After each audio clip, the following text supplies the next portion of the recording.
en un visto y no visto ya casi hemos consumido un cuarto, el 25% de la temporada en segunda división, porque ya han pasado 10 jornadas, ya han pasado 10 partidos para cada equipo, las cosas van cambiando y hoy es lunes, así que toca comentar esta 10ª jornada de fin de semana.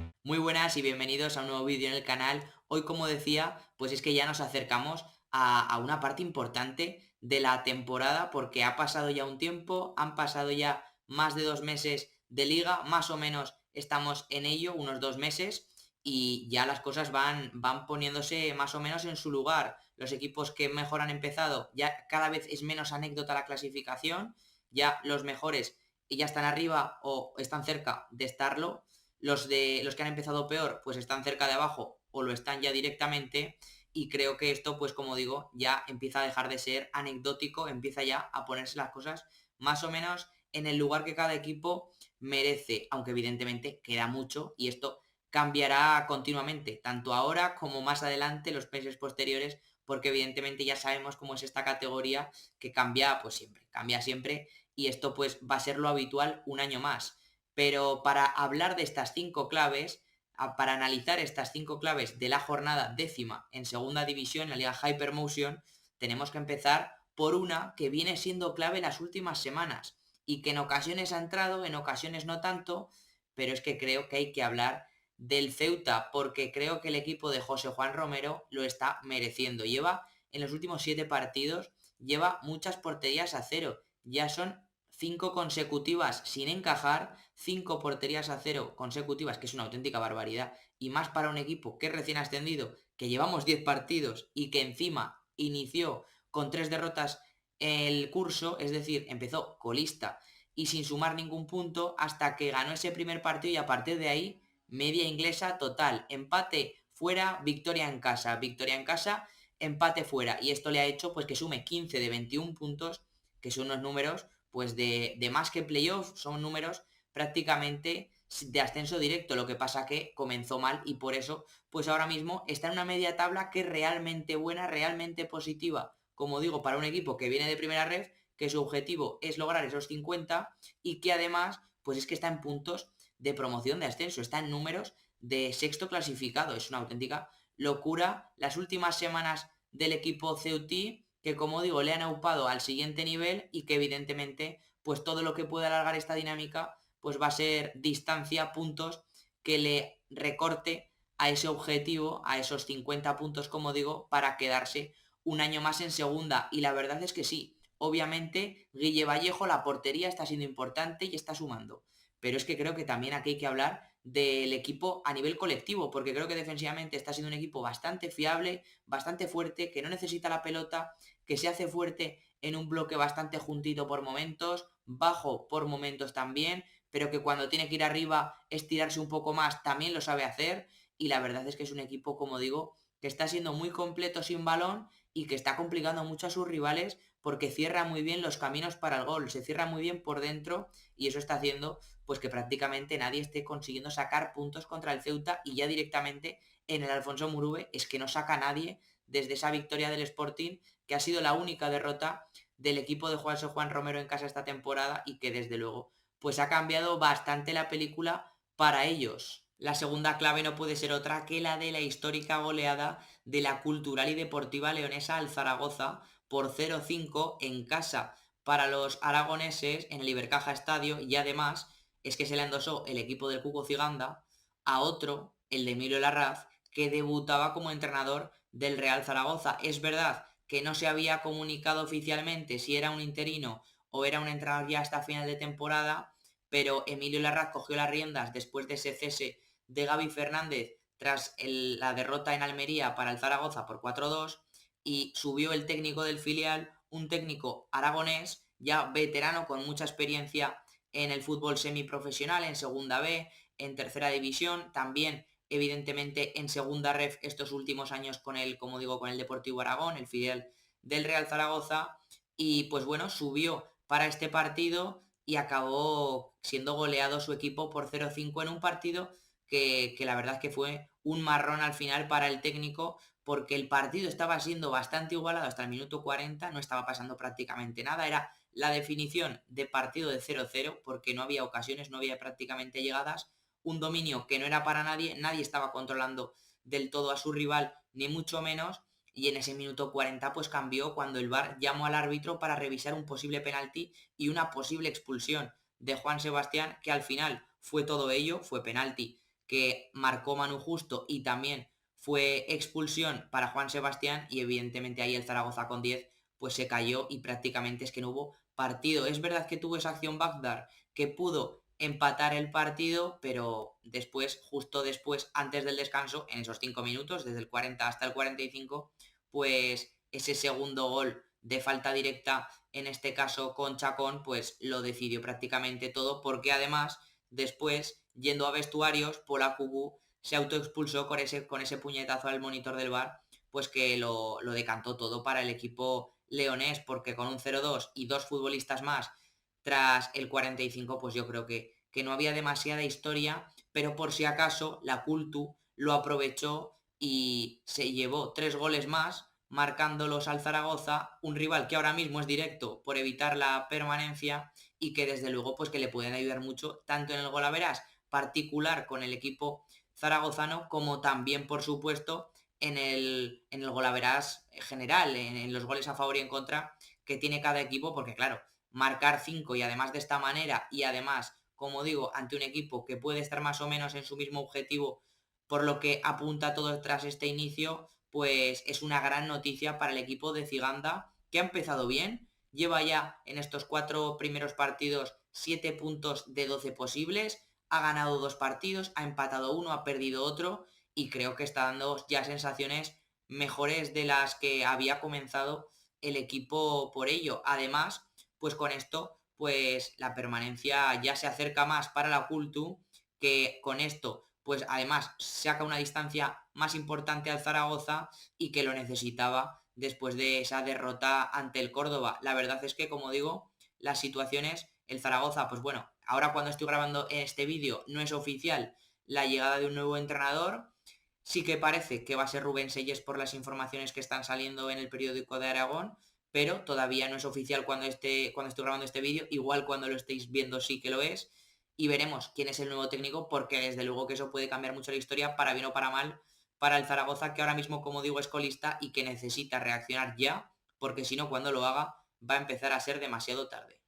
Y si la segunda clave era segura, la tercera también lo es, porque la remontada del Racing de Santander ante el Depor tenía que estar en este vídeo también, por supuesto, porque fue un 2-1 finalmente, tras comenzar perdiendo con ese 0-1 del Depor, una jugada bastante bien llevada por Luismi, por Mario Soriano, jugó bien por dentro, después la sacó fuera el Depor para acabar por dentro y en ese autogol de Mantilla que puso el 0-1 y que pues podía haber cambiado bastante, pero que el Racing supo reaccionar a partir de ahí, a partir de ese 0-1. Para mí el Racing fue mejor, creo que mereció esa remontada porque llevó atrás al Depor, lo hundió, le generó ocasiones y al final, pues aunque hizo alguna parada Parreño, pues sí que pudo conseguir esos 2 goles para remontar en un partido en el que Íñigo Vicente volvió a estar muy bien filtrando pases como siempre por dentro, entre líneas, moviéndose muy bien porque es un futbolista súper dominante en ese sentido y en esa zona del campo,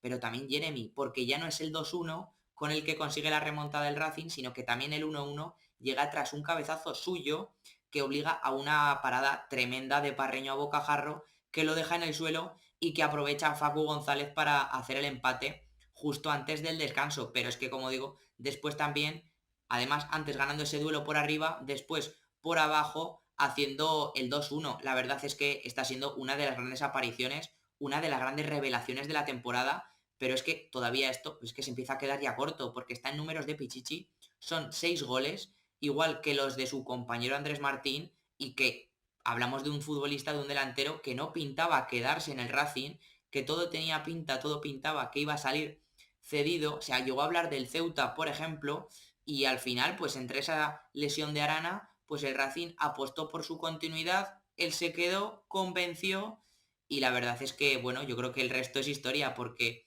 ahora mismo está siendo incluso titular por momentos por delante de Villalibre. Ya está también Arana. Bueno, la verdad es que el Racing va a juntar a 3 delanteros que son de gran nivel, que lo están demostrando los tres, estos dos ahora, Villalibre y también Jeremy Arévalo, pero antes lo ha demostrado en contadas ocasiones, en muchas ocasiones el caso de Arana, pero claro, es que son 3 nueves para un puesto y que ahora mismo pues son del canterano del Racing, que como digo, el ecuatoriano pintaba que iba a salir y que ahora mismo es el Pichichi y que ha llevado otra vez al Racing a ser el líder de la Liga Hypermotion. Y además es que sí, es el líder siendo el equipo más goleador de la categoría. Pero esto es hasta cierto punto lógico, ¿no? Esto es bastante lógico para un equipo como yo que está arriba, ¿no? Lo que no es muy lógico, lo que no es muy habitual, es que un equipo que va líder sea a su vez el equipo que más goles encaja de segunda división. Es una locura y esto muestra, y es una manera, creo, bastante clara de alabar al trabajo que hace el equipo ofensivamente, porque sí, defensivamente tiene sus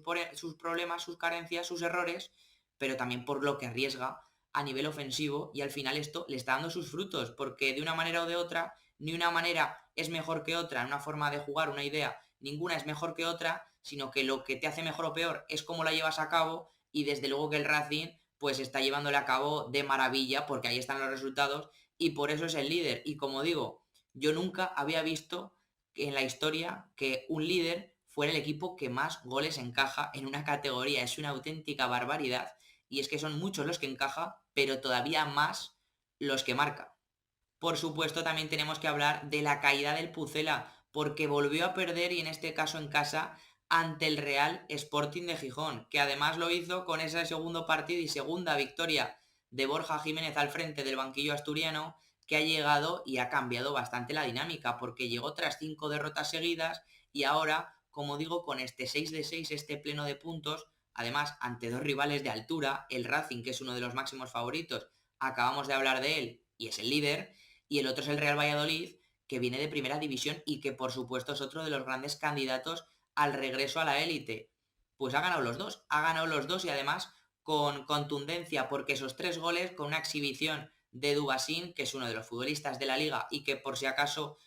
se había olvidado un poco tras un inicio que no había sido tan dominante como otras temporadas, pues ya se ha encargado rápido de solucionarlo el futbolista del Sporting, porque es que provocó un penalti, marcó un gol, regaló otro. También Otero estuvo realmente importante en este partido con su doblete particular, un futbolista que está siendo muy destacado por las asistencias, porque está haciendo números que nunca había hecho, pero claro, es que a nivel ofensivo también en cuanto a goles está produciendo mucho y está haciendo la diferencia, sobre todo, como digo, en este partido. El Real Valladolid, desde que empezó con una gran dinámica y empezó con esos 5 primeros partidos sin perder, era uno de los pocos invictos, estaba líder, estaba segundo, estaba en ascenso directo, playoff en esa zona, pues a partir de ahí se está cayendo en los últimos 5 partidos, ha caído 3 veces, además varias de estas en casa, y en los otros dos pues ha empatado uno y ha ganado otro, es decir, ha sumado 4 de 15 y ha pasado de un inicio, como digo, muy prometedor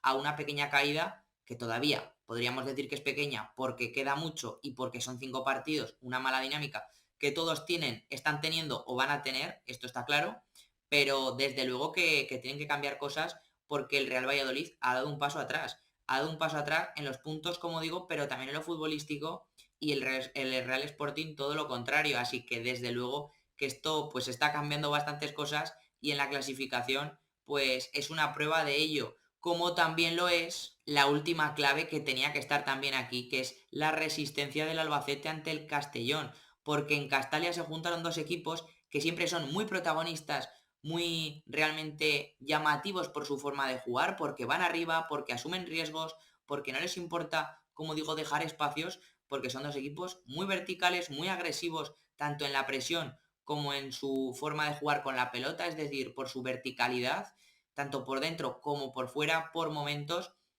equipos diferentes, obviamente, porque el Castellón es un equipo mucho más estrecho, en cambio el Albacete, todo lo contrario, es un equipo de más amplitud, que tiene futbolistas por fuera realmente profundos, y la verdad es que, como digo, pues el inicio sí que fue bueno del Alba, con ese gol de Agus Medina, que es que lo de profesión llegador, esa frase tan famosa, tan mítica, se inventó por él, se inventó por futbolistas como él, porque es una locura lo que está haciendo, y son ya 6 goles, las mejores cifras de su carrera en el fútbol profesional, no en su carrera en general, porque ha llegado a hacer más goles, es una auténtica locura. Como digo, es un jugador que llega muy bien desde atrás, tanto por arriba de cabeza como también por abajo, un jugador que se acostumbra a hacer cifras todos los años y que si no supera los 5 goles, pues hablamos de un año realmente extraño para Agus Medina porque tiene mucho gol para ser centrocampista. Pero claro, esto todavía está siendo más destacado este año porque, como digo, lleva 6 tantos marcados, está también en números de Pichichi, igual que antes decíamos,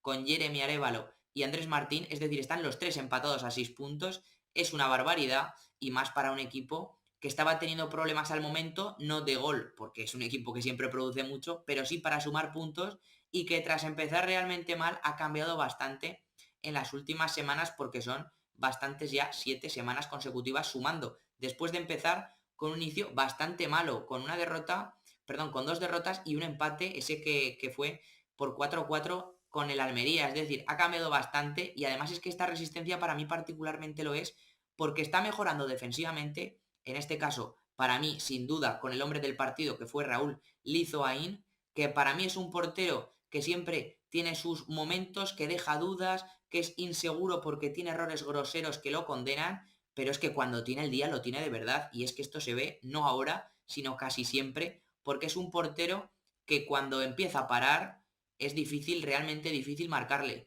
Luego hay otros días que sí, que se equivoca, pero es un portero por eso muy regular, pero que en este caso pues salvó al Albacete con varias paradas de mérito, valor gol directamente, porque hubo 3 o 4 que prácticamente se cantaba a gol en Castalia para su equipo, para el Club Deportivo Castellón, que se llevó su primera derrota con Pablo Hernández desde el cambio de entrenador, subiendo al entrenador desde el filial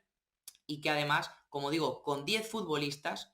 maniató al Albacete. Es verdad que le echó atrás, que le hundió, que lo dominó con 10 tras esa expulsión, pero aún así el Alba aguantó sobre todo, como digo, con un gran nivel de su portero y que al final con los cambios el equipo de Alberto González mejoró porque es verdad que salió Scriche, que para mí fue uno de los grandes futbolistas del encuentro, diferencial, es un jugador muy completo, el atacante que se mueve muy bien, que baja a recibir, que juega entre líneas, que también te da profundidad, que te estira al revés, que te estira en cuanto a ruptura y la verdad es que es un jugador que, como digo, que se mueve muy bien, que siempre su gran lastre ha sido el gol, porque un delantero siempre se le piden cifras y él nunca las ha tenido o prácticamente nunca, pero es que también tiene momentos de gran nivel y creo que este partido, a pesar de irse sin gol, también lo demostró. Además de esto, pues como digo, es verdad que Scriche salió, pero es que los cambios mejoraron al Alba, porque la entrada, por ejemplo, de Morcillo por izquierda, creo que le dio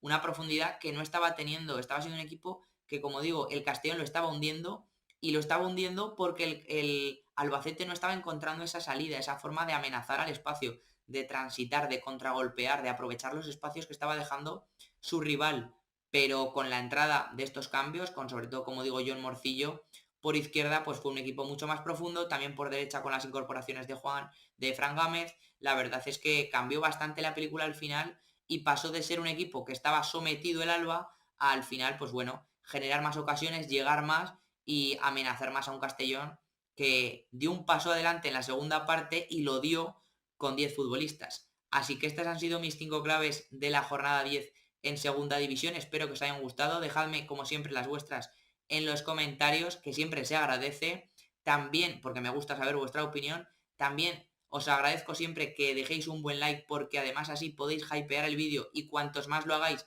es una manera de llegar a más gente, de llegar a más personas que puedan estar interesadas con este contenido sobre la Liga Hypermotion, que ya sabéis que todos los lunes tenemos aquí vídeo sobre la jornada, sobre en este caso la décima, así que esto ha sido todo, nos vemos en la próxima.